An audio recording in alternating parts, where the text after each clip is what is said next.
On the 9th of April 1949, two incidents in a single day at Somerset's Wookey Hole Caves had seemed to cast doubt over the whole future of further exploration of that site by diving.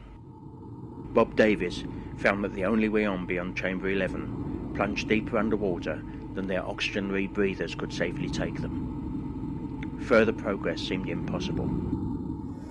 Then, hours later, the death of the highly experienced wartime frogman Gordon Marriott underlined the enormous dangers of what they were undertaking. The very future of the cave diving group seemed to hang in the balance. Yet this underground, underwater world that they had entered had an enormous yet strange appeal. Peak Cavern in Derbyshire was one of a number of sites throughout Britain where they felt that cave diving might lead to new discoveries. A couple of 100 metres from the large cave mouth, a stream emerges from a low arch in the valley bottom. How this stream related to the passages in the known cave was something of a mystery. Davis and Coase hoped they might solve that mystery. These flooded passages that they called sumps seemed like locked doors into the unknown. Now, using frogman equipment developed for the war, they seemed to have the key. Davis and Coase were not just exploring an underwater passage, but also evolving the techniques for this new and precarious activity.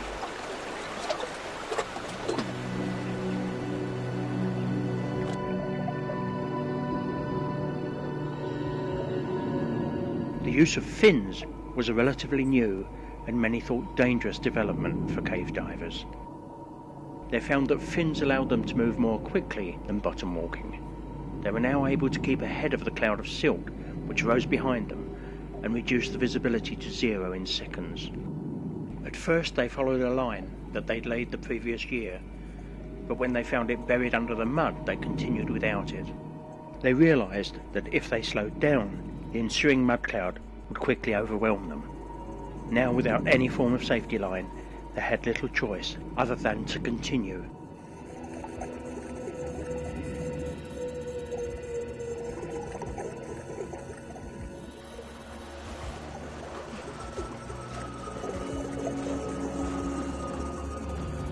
Thankfully, after a dive of only 17 minutes, they emerged safely in a pool, which they knew was in the known cave.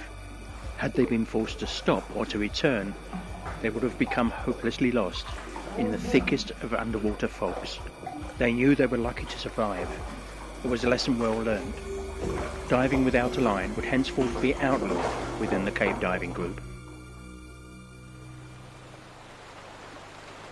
In spite of the previous incidents, Wookey Hole remained the spiritual base of the cave diving group. The intriguing darkness beyond the limit of exploration was always at the back of their minds. Here, further progress had been stopped, where the passage plunged beyond their depth limit on oxygen at Chamber 11.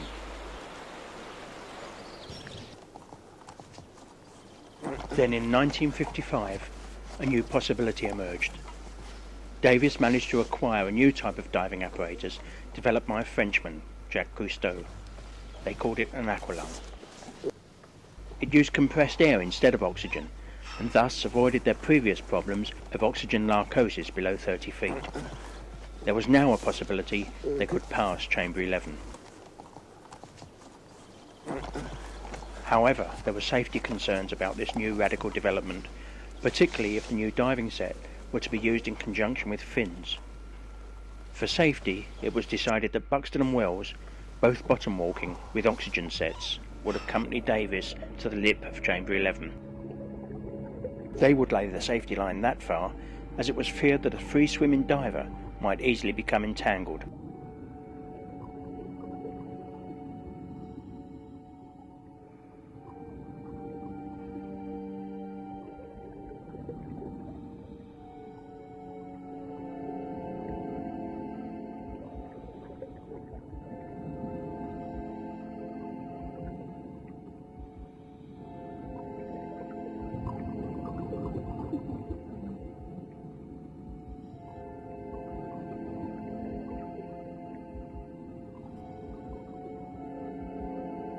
Arriving at the lip, Davis indicated that he would make a short reconnaissance.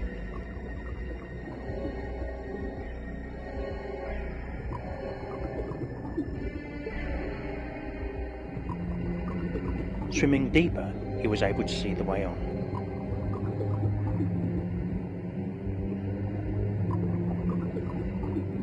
In deteriorating visibility, he then returned to tie his safety line to theirs. This done, he indicated that he would set off to explore further. Emerging into somewhat clearer water upstream, he now seemed to make good progress.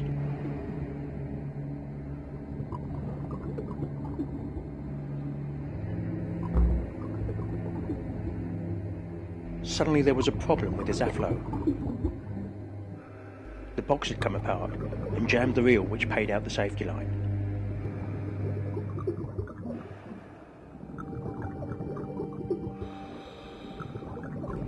Even worse, the jerk on his line seemed to have pulled the knot undone which connected his line to Buxton's. He felt his breathing tighten. The bottle from which he was breathing was empty. He opened the valve, bleeding half of the air from the full bottle into the empty bottle, and then closed it again. He now knew half of his air was already gone. He tried in the poor visibility to locate his friends, but without success. The growing anxiety while trying to deal with his problems was now causing Davis to overbreathe. It made him more buoyant. He floated towards the roof, becoming increasingly disorientated. His instinct was to head for clearer water, and so he found himself heading upstream.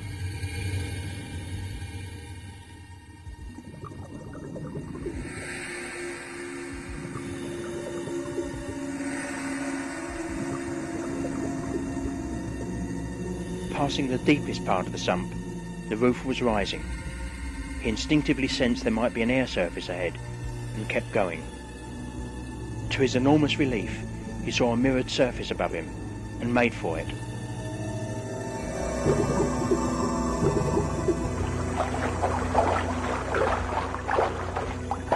A shaken Davis surfaced in a new, unknown chamber, very grateful to be alive.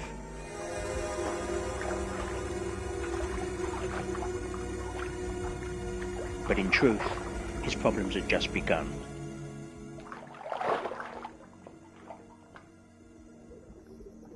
Meanwhile, Buxton and Wells, thinking Davis had somehow passed above them, had returned to Chamber 9. Now, realising their mistake, they returned to start a search. Davis, having hauled himself out of the water, was full of thought. For the moment he was safe, but he knew that nobody on the planet was capable of reaching him. While Buxton and Wells, with growing despair, searched as far as they were able, Davis was sitting on a ledge above the water, making critical calculations upon the slate of his Afflo. It was 24 minutes past midnight. The aqualung was his only means of survival. But did he have enough air?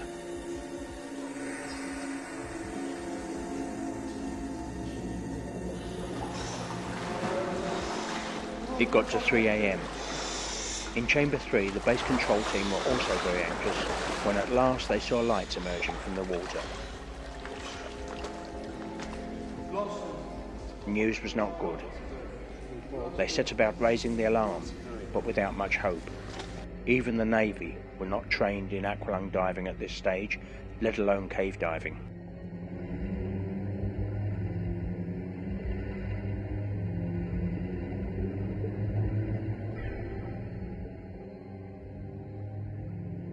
Davis, meanwhile, had analysed both his air supply and his predicament. His only chance of making it was a clear run, with not a single hesitation or mistake.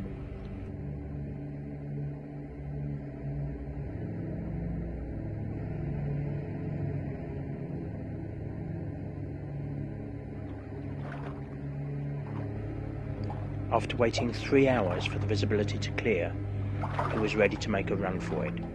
Now it was life or death.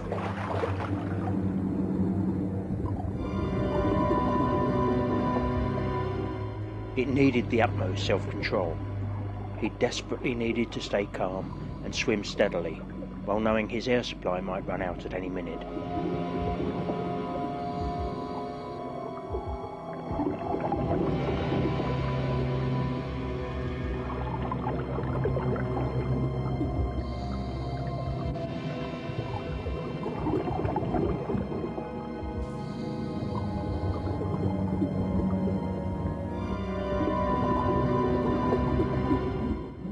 Suddenly, almost at the same time, his air supply showed signs of running out and his airflow jammed a second time.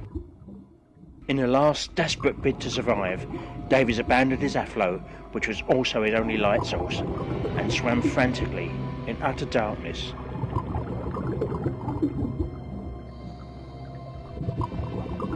Amazingly, on his last breath of air, he broke surface. He had reached Chamber 9. Here awaited not only his emergency torch, but also a spare oxygen set. He knew that now he could retrieve his airflow and make the final dive to safety.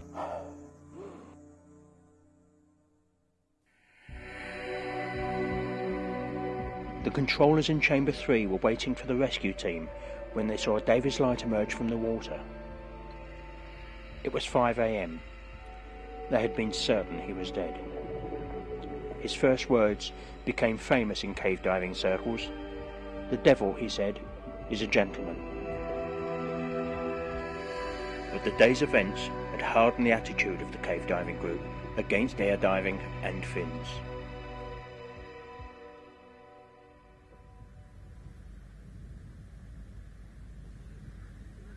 The early 60s saw a growth in the interest in caving. In 1962, on the slopes of Ingleborough in the Yorkshire Dales, a small group headed towards a mostly vertical cave known as Hardrockin Pot. They carried the new lightweight wire and aluminium ladders, and most significantly, bottles of compressed air. The spearhead of this group was a strongly motivated and rather rebellious individual called Mike Boone. The problem is that cave diving had got a bit fixed in its ways. It was convinced that oxygen was the only way to go for cave diving, and it was resistant to the introduction of air for short duration diving. At the same time, logically, there was just no argument. The only way forward for short sumps was air. 26 cubic foot compressed air bottles, known as tadpoles, were now becoming readily available, and sub-aqua clubs were springing up all over the country.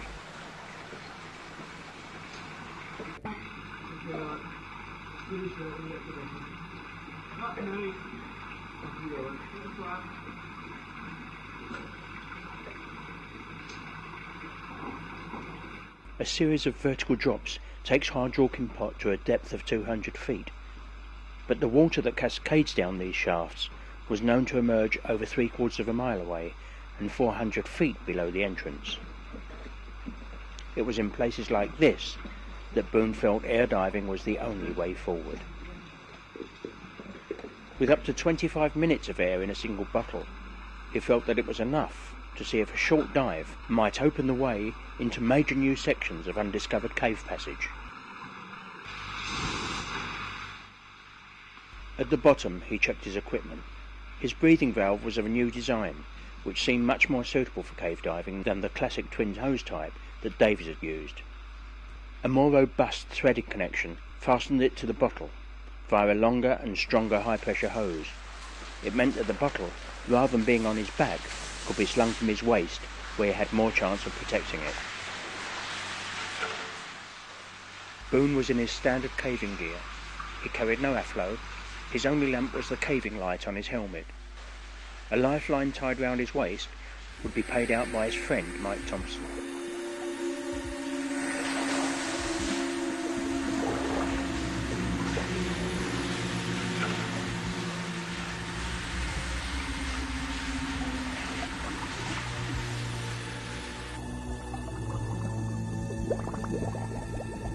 Boone had expected the sump to develop more or less horizontally.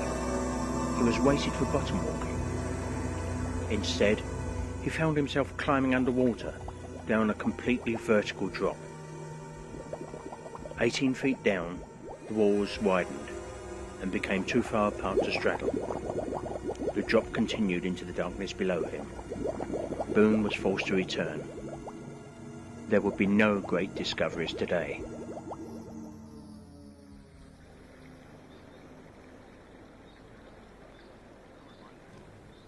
Undeterred, Boone realised that the equipment itself was a great leap forward. In June of the same year, back in the Mendip Hills, he turned his attention back to Swildon's Hole, where cave diving had begun 13 years earlier. Since Balcombe and Shepherd had passed sumps 1 and 2, the cave diving group had passed 3 further sumps using oxygen equipment.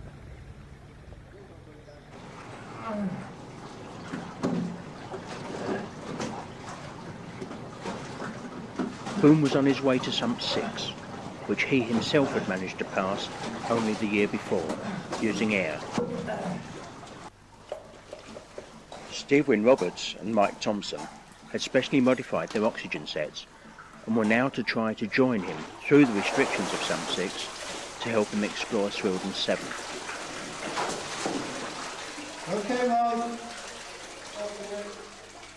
Mike Thompson would once again feed out the nylon lifeline.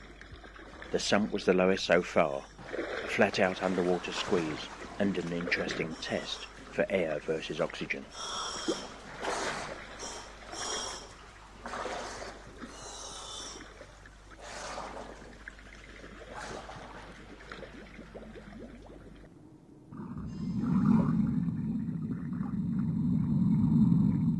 Pushing his bottle flat against his side, Boone was able to push forward.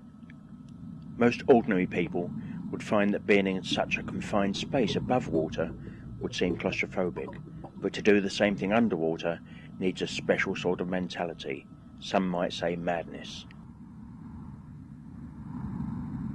After 15 feet, Boone was once more in Swildon 7, at the point he'd reached the year before. He felt his approach was fundamentally different to that of the cave diving group. It was almost like sort of a theological argument between people who dived in caves to explore the sump and people who merely dived to get through the sump. I put myself squarely amongst the ranks of those who dived for as short a distance as possible to find the cave. Half an hour later, his friends had managed to join him, and together they set off to explore the new Swildon 7 streamway. After several hundred feet of fine passage, just as hopes were rising of marching all the way to a connection with Wookey Hole, they reached sump 7. The following week, spurred on by success, Boone was back to attempt sump 7. Before the water mudded up, Mike had thought he could see some sort of air surface ahead. The way on underwater seemed to be shaped like an inverted T, barely big enough to squeeze through. Pushing his bottle in front of him, he was able to wriggle forward, his body now completely encased by the rock around him.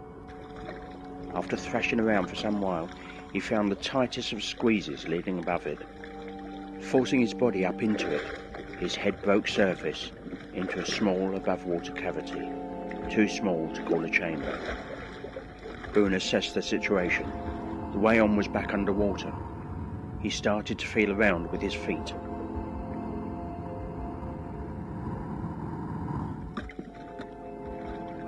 Without really intending to push it, I started sort of drifting feet first into the sump.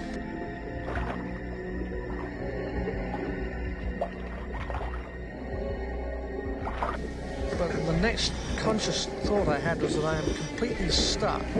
There I was, wedged in the sump.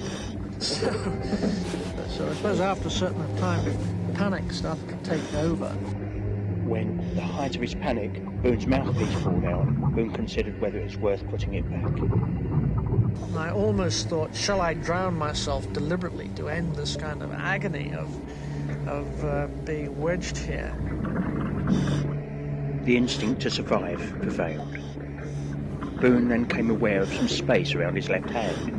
With all of his energy, he wriggled to move towards it, but he realised that he was now going away from the base into unknown territory.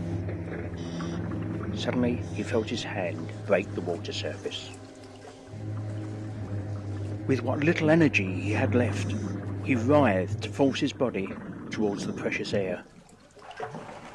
Eventually I ended up beyond the sump, having changed over from going feet first to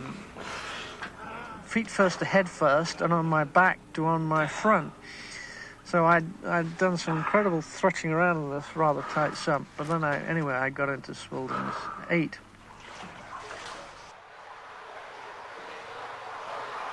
And so Boone became the first person to see the open passage of Swildens 8. One can only imagine that at the time the excitement of the new discovery was somewhat tempered by the thought that he now faced the complete journey back through Sump 7 in reverse. Well, I think I was pretty lucky not to have chopped it because I had gone in the wrong way around. I think the way to go into sumps is, with diving gear at any rate, is probably head first. I'd gone in feet first, face up, instead of head first, face down. I'd then pushed on in some kind of urge to get through the sump. And I then got stuck and started to panic. In fact, had panicked. And panic is not a survival-orientated mechanism in a cave sump. What can you say? I suppose the only thing is I was young and keen and, slightly obsessed with the hopes of entering the master cave all the way to Wookey. The next year, in August of 1963, a British cave diving exploit was to make international newspaper headlines. The location was the limestone plateau of the Vercors in the south of France. Here lay one of the world's great cave systems, the Gouffre Berger. In this cave in 1954, the French had reached a depth of over 1,000 metres, a world record. Leader of the British team, Ken Pierce, saw an opportunity and a challenge. The Berger was the deepest in the world at the time. It finished in a siphon, and siphons were always a challenge to cave divers.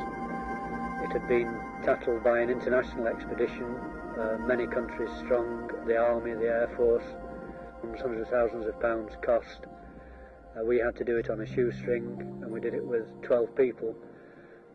All the separate countries, the Belgians, the Germans, the French, had all attempted to get down in a small party and failed. So we did a double challenge: one, get to the bottom and beat the others, and also get through the siphon. Well, we had a lot of trouble getting permission, really, because there'd been an accident, I think, the year before, and the French authorities had decided you must have insurance for an unlimited amount. Nobody would give insurance for an unlimited amount. So we said yes, we got insurance for an unlimited amount, and arranged to go down on the Monday. We left work on Friday night and drove down to the Berger, got there on Saturday night, and we started humping our equipment across the plateau, and we'd all got down the cave by Sunday morning without having seen the police or the authorities who wanted to check our insurance policy.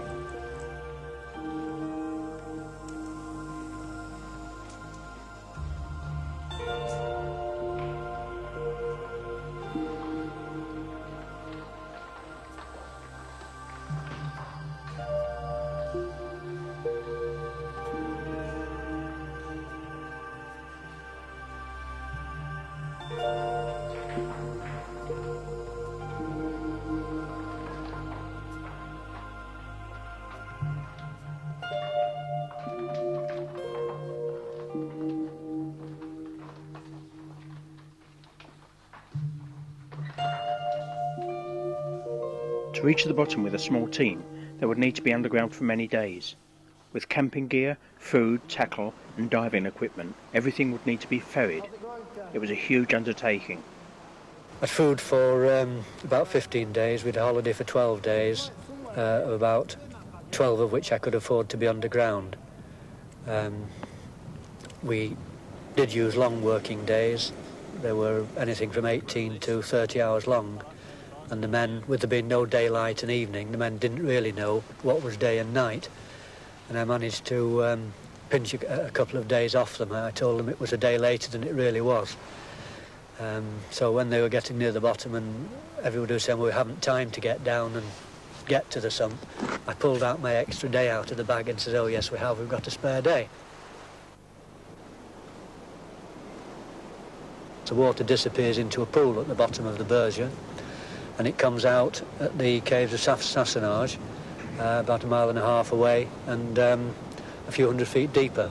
So we knew there was a potential to make the cave even deeper if we could get through the siphon.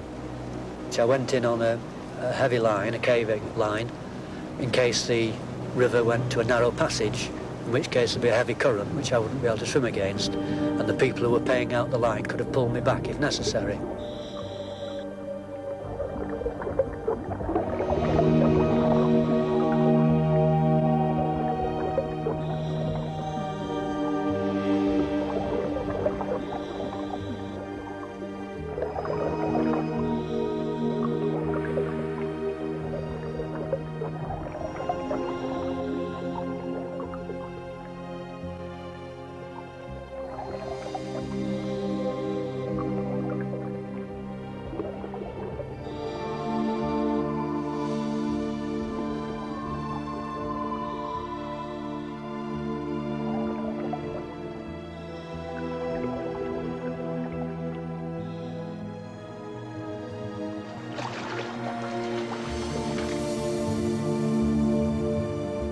Swam up to the surface and emerged in quite a large passage, again about 20 feet high and 20 feet wide and 100 feet high, something like that, which was quite exciting. It proved that it was a siphon and that I could get through it. The Aqualung and the world record had put cave diving on the map, not just in Britain, but also throughout Europe. It had entered an exciting new phase. The contest between air and oxygen had been won. It seemed forever.